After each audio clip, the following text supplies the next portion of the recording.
Hey YouTube, we're here with a new Supreme Hobbies.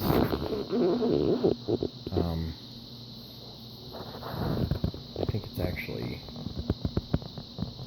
Hobby Paradise is where I bought this from. RC Castle also sells it. I think this was about 230 bucks.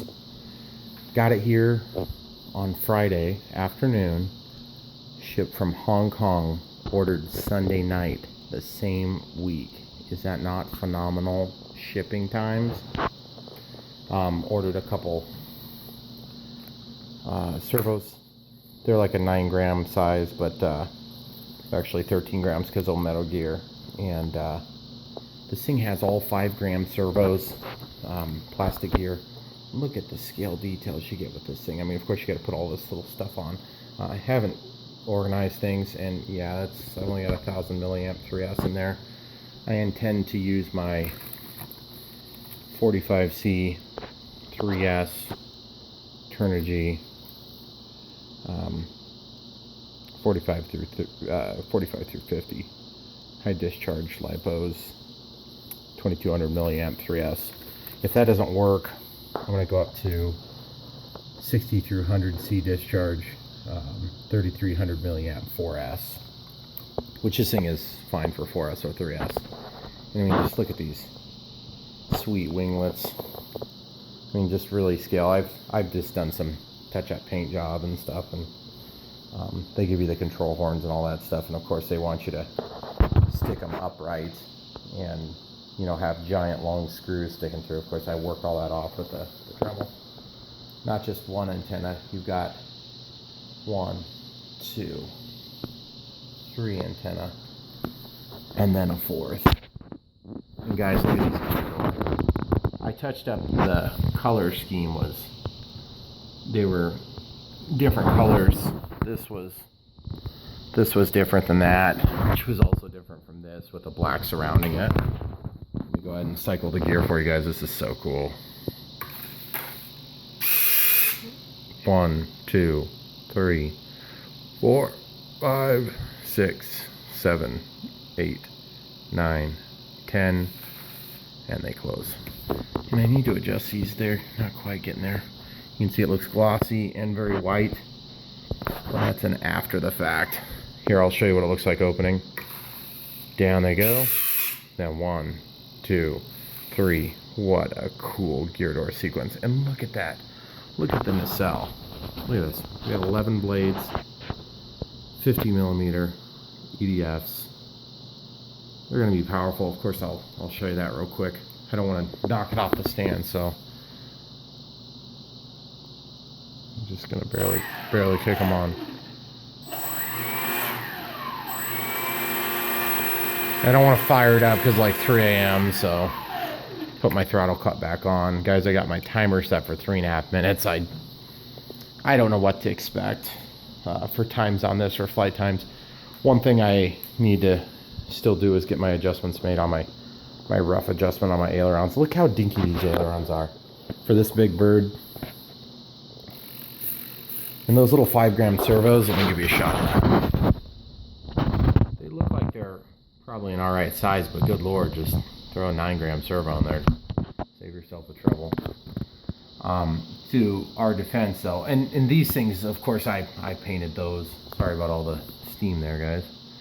I painted them gray. It's close. And by the way, anybody who's ever tried to find gray to match a color, it's like darn near impossible. However, the blue, I bought some touch-up blue. It was like they called it like Air Force or Blue Angels blue, I think is what it was.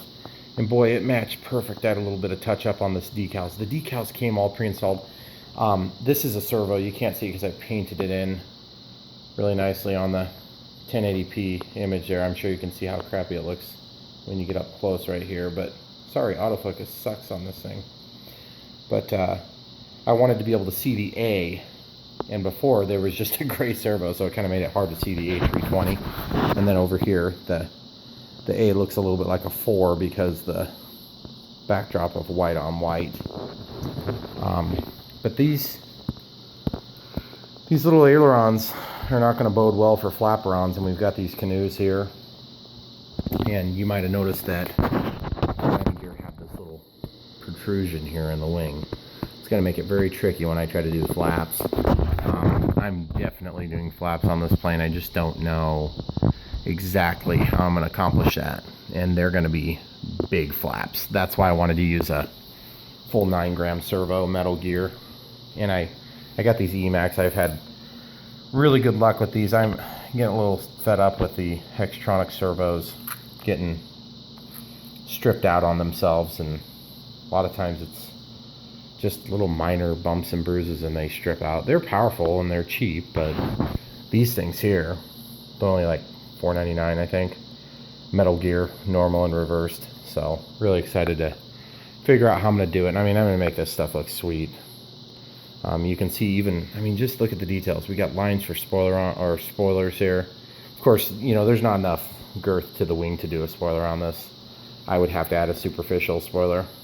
But I am very tempted to do leading edge slats on this plane, or Kruger slat, and maybe just have something that wraps around and then hinged on the bottom and just leans forward whenever the flaps open off of the same control mechanism. But can't hardly wait to see the thing fly. I've seen a few guys flying these things up there, and they're just a beautiful plane. Oh, and of course steerable nose gear. Look at that big beautiful rudder. It's just, I can't wait to see the thing fly. But then this little dinky outboard aileron, not really sure what to think of that. I guess we're gonna have to wait and see, but guys, be watching close. I'll have a flight video up here pretty soon, and it's called Supreme Hobbies. There it is. It's from hobbyparadise.com, also available from rccastle.com. In stock right now. Guys, seriously, get the A330 and the A340 back in stock. I would have ordered that in a heartbeat. I've been trying for 3 months to order it. Finally settled on this. A330 comes with lights and flaps by default. My lights are going to be better, but still it's going to take me like 20 hours of work to do that. And it's going to look sweet and it's going to work a lot better, but still, I didn't want to put the 20 hours into it. I just wanted to buy it. Anyway, thanks for watching, guys.